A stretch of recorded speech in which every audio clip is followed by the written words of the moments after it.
Warning!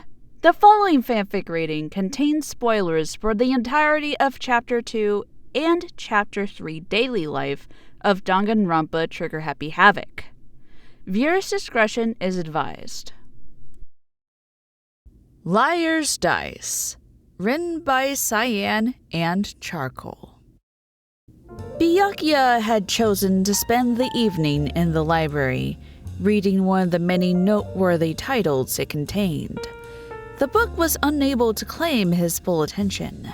With nighttime approaching, he was ever aware of his peripheral vision, which was eventually disturbed by a figure, one that entered the library without addressing him. Only the slightest glance away from the pages was necessary to determine the identity of the intruder. She had the figure of a mannequin, and her clothes boasted extravagance. When she moved, it was as if the room itself shivered. Celestia Ludenburg. What are you doing here? Well, hello, Byakuya. I'm simply looking for a book to take to my room. I hope I'm not interrupting. You are, but I suppose that can't be helped. Go ahead. I wasn't asking for your permission. She turned her back to him as she perused the shelves. That said, I am willing to consider any literary recommendations you may have.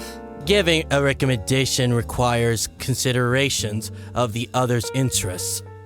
What makes you think yours concern me even slightly? Oh, no reason. Celeste's fingertips tiptoed across the shelf, caressing tightly bound spines. May I ask how you managed to dispose of our scissor-wielding Sultry? If you're referring to Toko, please don't. Fear not, she won't intrude. I instructed her to take a shower before the war shuts off for the night. I can only hope she slips and cracks her head open. It is a little ironic, you know. She was facing him now, her fingers laced together. I understand your aversion to her infatuation, but surely her obedience is to be desired by a mere commoner. Byakuya ignored the temptation to look at Celeste. He didn't want to give her the satisfaction of knowing he'd seen her smirk. I have no objection to obedience. However, the extent to which she fetishizes submission is nothing less than imbecilic. I do not exist to compensate for the inadequacy of such a wretch. She certainly seems rather taken with you. Celeste was now approaching him, her fingers hovering before her lips, as if pushing that captivating smile into place. As irritating as it may be, I imagine you're used to it. There must have been so many who attempted to ingratiate themselves with the heir to the Togami Corporation through similar means. Byakuya closed the book and set it on the desk, leaning back against his hands. Why are you really here, Celeste? Perceptive as always. She seated herself on the edge of the desk, directly opposite him, one hand resting against the dark wood. I thought it was only fair to congratulate you on the little stunt you pulled during our last trial. It certainly did liven things up. I must admit, for a short span of time, even I toyed with the idea that you were the culprit. But that was foolish of me. You would never commit such a simplistic crime, let alone be caught so easily. Nor would you respond so well to the prospect of defeat. Am I wrong? Byakuya's responding scoff was one of pride. Defeat is an impossibility for me. I pay no more heed than the dwindling intellect of our fellow denizens. They simply go where they are directed. Not just that. I imagined it was a very convenient solution.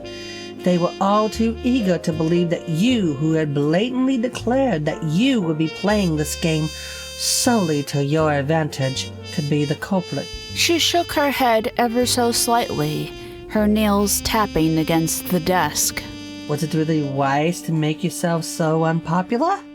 If suspicion falls on you again, it may not be as easily shifted. If popularity determines success, the Togami cooperation would never have prospered for so long.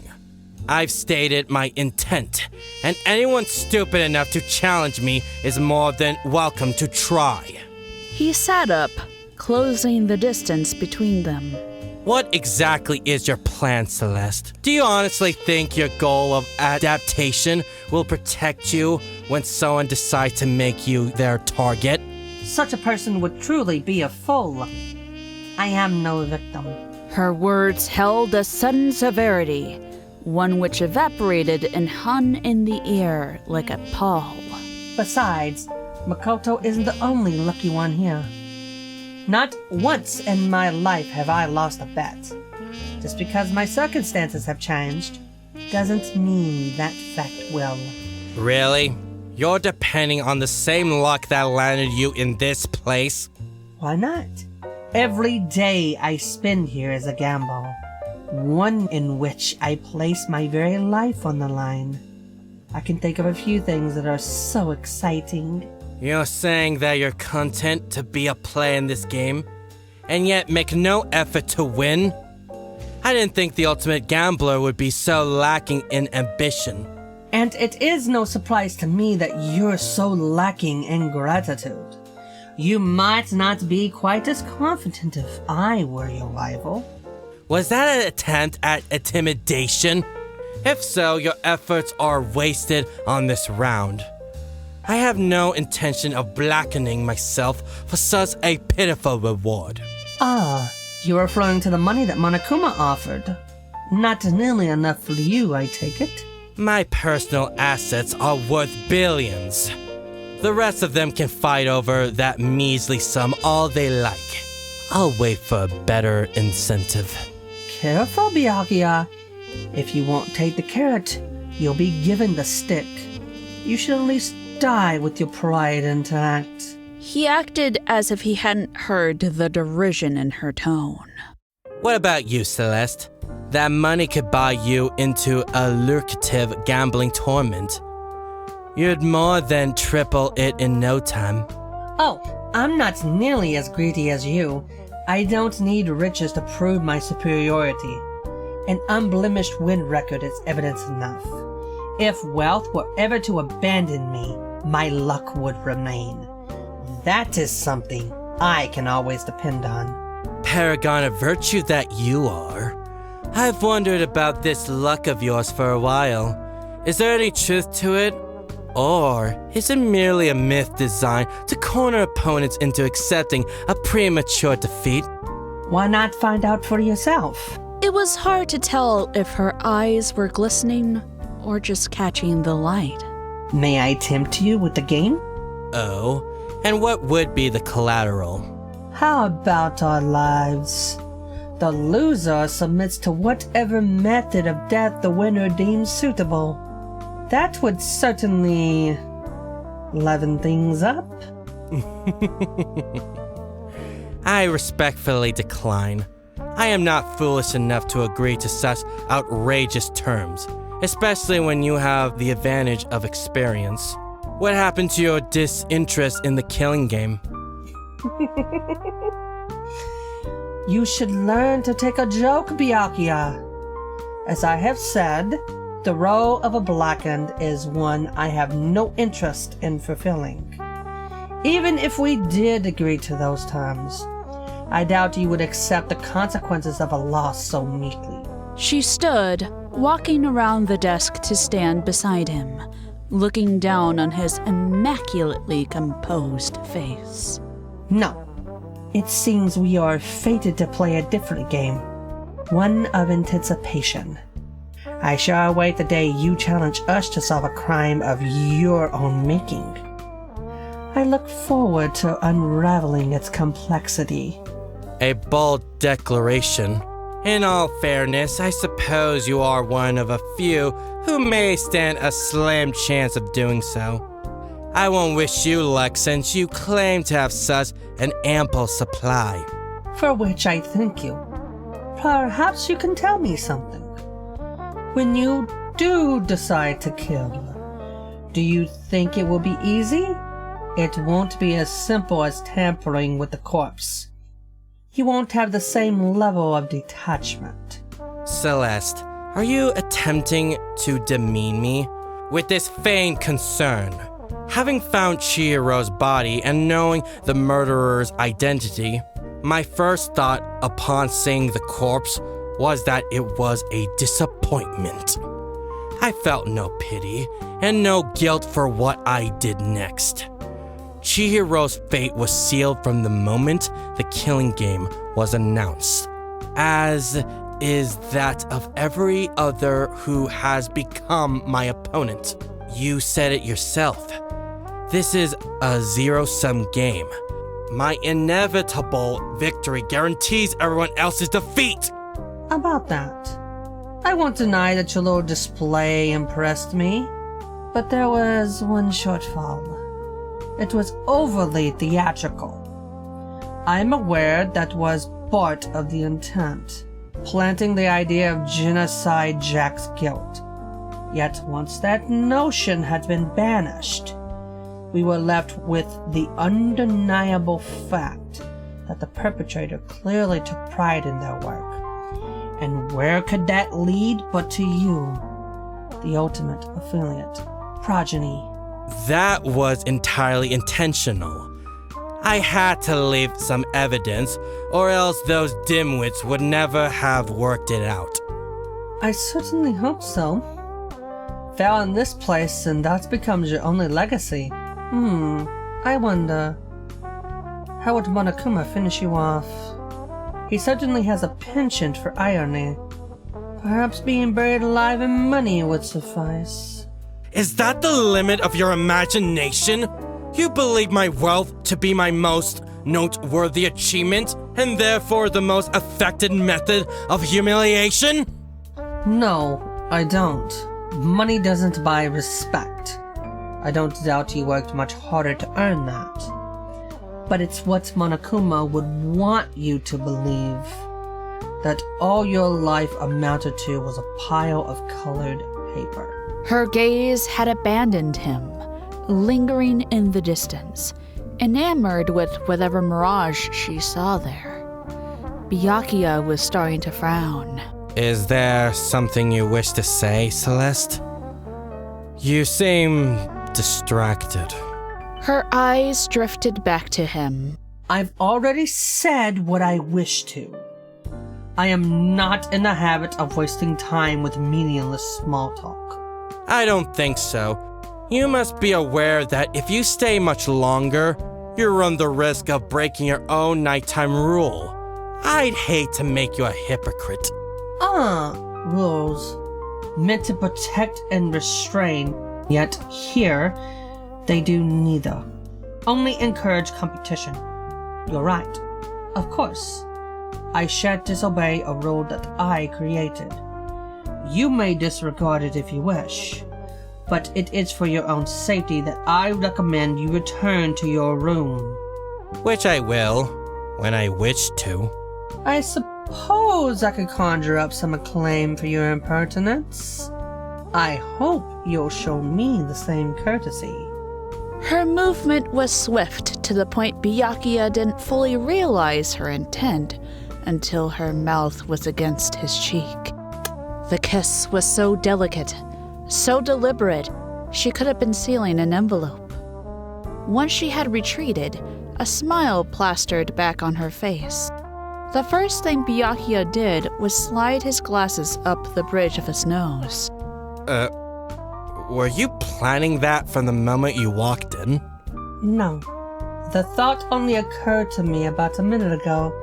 I presumed that if the idea surprised me, I would get a similar response from you. Don't worry. You certainly didn't disappoint. Byakuya shook his head, a knowing smile on his lips. I don't think so. You wouldn't do such a thing on an impulse. You think I'm lying? What would I have to gain from that?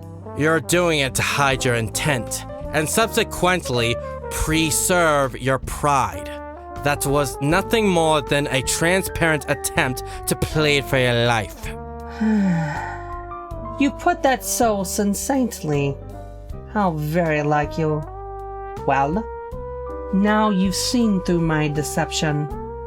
Perhaps you allowed me to plead a second time? Byakuya remained still as she took his chin in her hand, the gunmetal plating of her ring cold against his skin. The touch of her lips was threatening, yet welcome. He knew he was reciprocating her kisses. This was a game he wouldn't mind playing a while longer. There was elegance to the woman's audacity. She was a pleasant surprise and a dangerous competitor. Yes, that was Celeste. Pleasantly dangerous. When Celeste withdrew, Byakuya was keen to control the conversation. I must thank you, Celeste. This has been most entertaining. I will have you know when we stand in opposition. I intend to test your skill as much as your luck. Is that a challenge? I will gladly accept. When the time does come, neither hesitate nor hold back. I desire a worthy opponent. She made to leave, her scarlet heels tapping shrill footprints across the floor, only for Byakuya's words to restrain her. The bookshelf to your left, third row from the ground, there's a book on the 18th century fashion. You may find it sufficiently diverting. Celeste plucked the volume from the shelf like one would a sweet from a box. Why, so there is. Perhaps I will have company tonight after all. She opened the door. Farewell, Byakuya. Good luck. As she left, he almost returned the sentiment, but remembered his previous declaration. Celeste wasn't one to underestimate, and she was intelligent enough to possess the same opinion of him. It would be a shame if he were robbed of such a rival.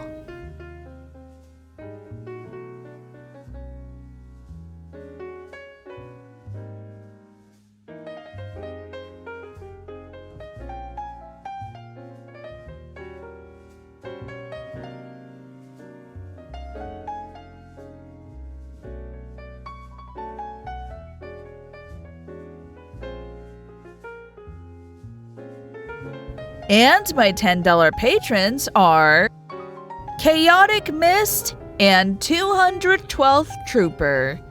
Thank you so much for donating $10 a month to my Patreon.